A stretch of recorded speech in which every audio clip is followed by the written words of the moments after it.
जय श्री कुल देवता। गुरुवार के पावन दिन श्री विष्णु आवाहन स्तोत्र का श्रद्धा पूर्वक श्रवण करें। यह दिव्य स्तोत्र भगवान श्री हरि का आवाहन कर उनकी कृपा, संरक्षण, सुख शांति और मंगलमय आशीर्वाद प्राप्त करने का श्रेष्ठ साधन माना गया है। इस स्तोत्र के 11 पाठ श्रवण करने से सभी मनोकामनाएं पूर्ण होती हैं। तो आइए प्रारंभ करते हैं इस दिव्य पाठ को। श्री विष्णु आवाहन स्तोत्रम नमामि देव देवेशं नारायण मनामयम् आवाहयामि देवेशं प्रसन्नो भव केशव क्षीरोदशायिनं देवं शङ्खचक्रगदाधरम् आगच्छ पुण्डरीकाक्ष नमस्ते पुरुषोत्तम लक्ष्मीकान्तं जगन्नाथं भक्ताभीष्टप्रदायकम् आवाहयामि गोविन्दं सर्वलोकैकनायकं पीताम्बरधरं देवं वनमाला विभूषितं गृहाणार्चा मया दत्तां नमस्ते मधुसूदना भक्तहृत्पद्मनिलयं सर्वव्यापिनमव्ययम् आगच्छ मे हृदि विष्णो नमस्ते करुणानिधे यज्ञरूपं जगद्बीजं वेदवेद्यं सनातनम् आवाहयामि देवेशं नमस्ते गरुडध्वज दामोदरं ऋषिकेशं वासुदेवं जगद्गुरुं प्रसीद मे महाविष्णो नमस्ते भक्तवत्सला संसारार्णवताराय लोकरक्षापराय च आगच्छ पुरुषश्रेष्ठ नमस्ते कमलापते आवाहितोऽसि देवेश भक्तिभावसमन्वितः गृहाण पूजनं विष्णो नमस्ते पुरुषोत्तम नमामि देवदेवेशं नारायणमनामयम् आवाहयामि देवेशं प्रसन्नो भव केशव क्षीरोदशायिनं देवं शङ्खचक्रगदाधरम् आगच्छ पुण्डरीकाक्ष नमस्ते पुरुषोत्तम लक्ष्मीकान्तं जगन्नाथं भक्ताभीष्टप्रदायकम् आवाहयामि गोविन्दं सर्वलोकैकनायकं पीताम्बरधरं देवं वनमाला विभूषितं गृहाणार्चा मया दत्तां नमस्ते मधुसूदना भक्तहृत्पद्मनिलयं सर्वव्यापिनमव्ययम् आगच्छ मे हृदि विष्णो नमस्ते करुणानिधे यज्ञरूपं जगद्बीजं वेदवेद्यं सनातनम् आवाहयामि देवेशं नमस्ते गरुडध्वज दामोदरं ऋषिकेशं वासुदेवं जगद्गुरुं प्रसीद मे महाविष्णो नमस्ते भक्तवत्सला संसारार्णवताराय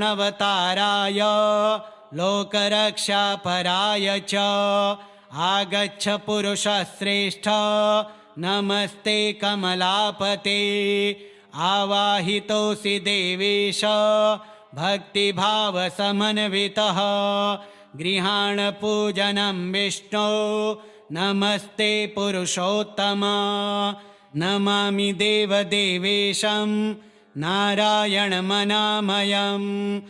आवाहयामि देवेशं प्रसन्नो भव केशव क्षीरोदशायिनं देवं शङ्खचक्रगदाधरम् आगच्छ पुण्डरीकाक्ष नमस्ते पुरुषोत्तम लक्ष्मीकान्तं जगन्नाथं भक्ताभीष्टप्रदायकम् आवाहयामि गोविन्दं सर्वलोकैकनायकं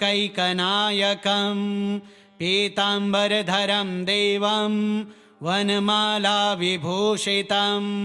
गृहाणार्चा मया दत्तां नमस्ते मधुसूदना भक्तहृत्पद्मनिलयं सर्वव्यापिनमव्ययम् आगच्छ मे हृदि विष्णो नमस्ते करुणानिधे यज्ञरूपं जगद्बीजं वेदवेद्यं सनातनम् आवाहयामि देवेशं नमस्ते गरुडध्वज दामोदरं ऋषिकेशं वासुदेवं जगद्गुरुं प्रसीद मे महाविष्णो नमस्ते भक्तवत्सला संसारार्णवताराय लोकरक्षापराय च आगच्छ पुरुषश्रेष्ठ नमस्ते कमलापते आवाहितोऽसि देवेश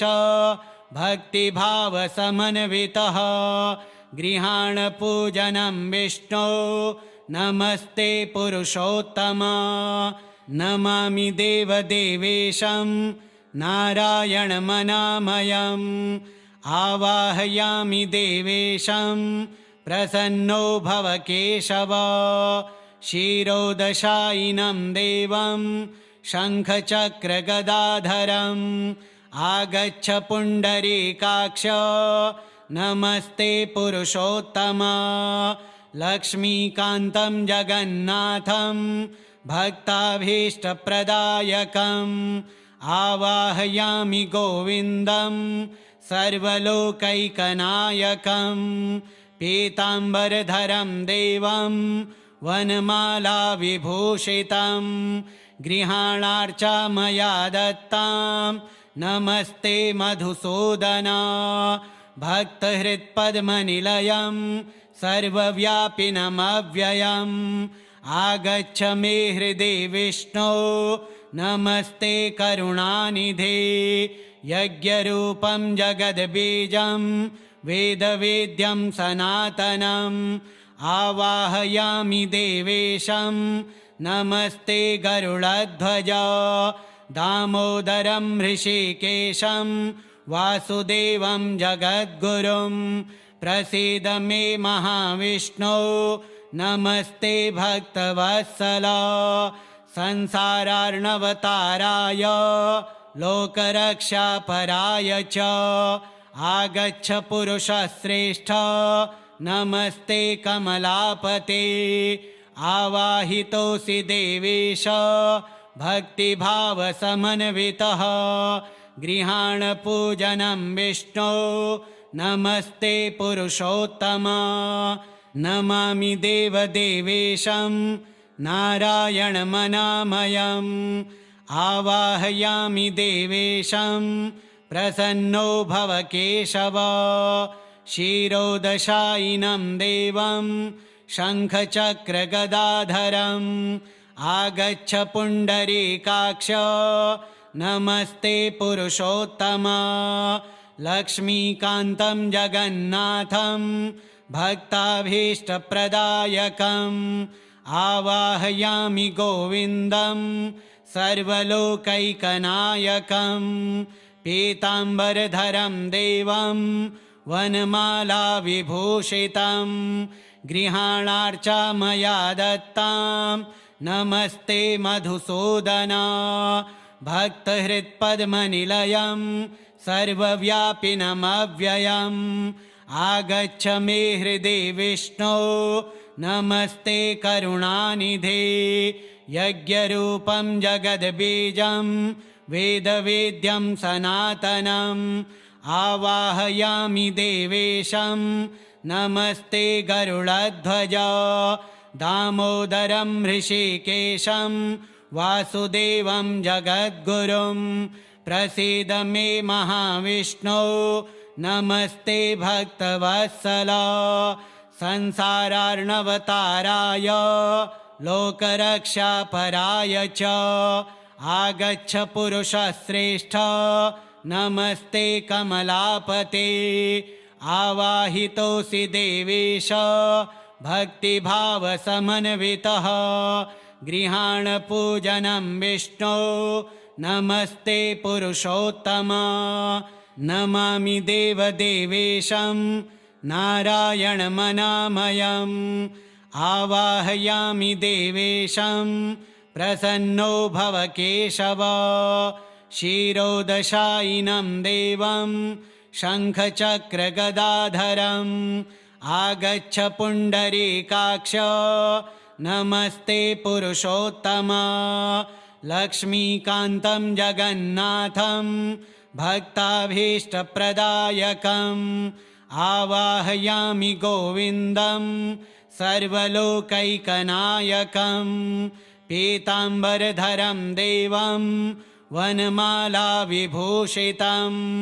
गृहाणार्चा मया दत्तां नमस्ते मधुसूदन भक्तहृत्पद्मनिलयं सर्वव्यापिनमव्ययम् आगच्छ मे हृदि विष्णो नमस्ते करुणानिधे यज्ञरूपं जगद्बीजं वेदवेद्यं सनातनम् आवाहयामि देवेशं नमस्ते गरुडध्वज दामोदरं ऋषिकेशं वासुदेवं जगद्गुरुं प्रसीद मे महाविष्णो नमस्ते भक्तवत्सला संसारार्णवताराय लोकरक्षापराय च आगच्छ पुरुषश्रेष्ठ नमस्ते कमलापते आवाहितोऽसि देवेश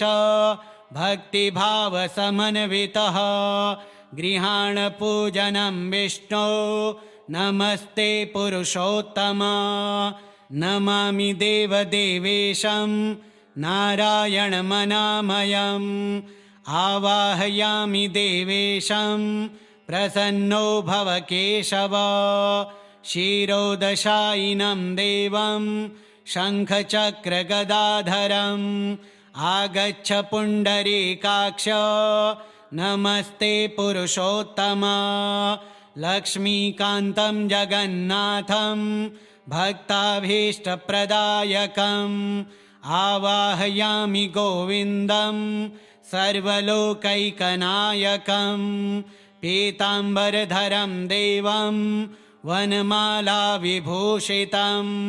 गृहाणार्चा मया दत्तां नमस्ते मधुसूदन भक्तहृत्पद्मनिलयं सर्वव्यापिनमव्ययम् आगच्छ मे हृदि विष्णो नमस्ते करुणानिधे यज्ञरूपं जगद्बीजं वेदवेद्यं सनातनम् आवाहयामि देवेशं नमस्ते गरुडध्वज दामोदरं ऋषिकेशं वासुदेवं जगद्गुरुं प्रसीद मे महाविष्णो नमस्ते भक्तवत्सला संसारार्णवताराय लोकरक्षापराय च आगच्छ पुरुषश्रेष्ठ नमस्ते कमलापते आवाहितोऽसि देवेश भक्तिभावसमन्वितः गृहाण पूजनं विष्णो नमस्ते पुरुषोत्तम नमामि देवदेवेशं नारायणमनामयम् आवाहयामि देवेशं प्रसन्नो भव केशव क्षीरोदशायिनं देवं शङ्खचक्रगदाधरम् आगच्छ पुण्डरीकाक्ष नमस्ते पुरुषोत्तम लक्ष्मीकान्तं जगन्नाथं भक्ताभीष्टप्रदायकम् आवाहयामि गोविन्दं सर्वलोकैकनायकं पीताम्बरधरं देवं वनमालाविभूषितं गृहाणार्चा मया दत्तां नमस्ते मधुसूदन।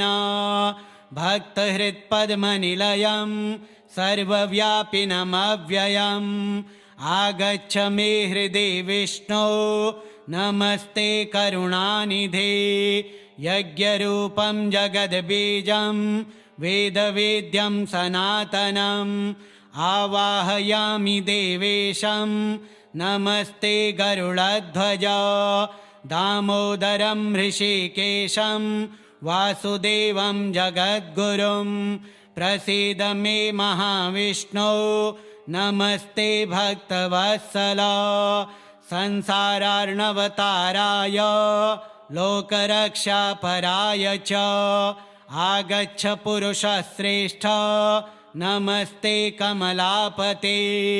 आवाहितोऽसि देवेश भक्तिभावसमन्वितः गृहाणपूजनं विष्णो नमस्ते पुरुषोत्तम।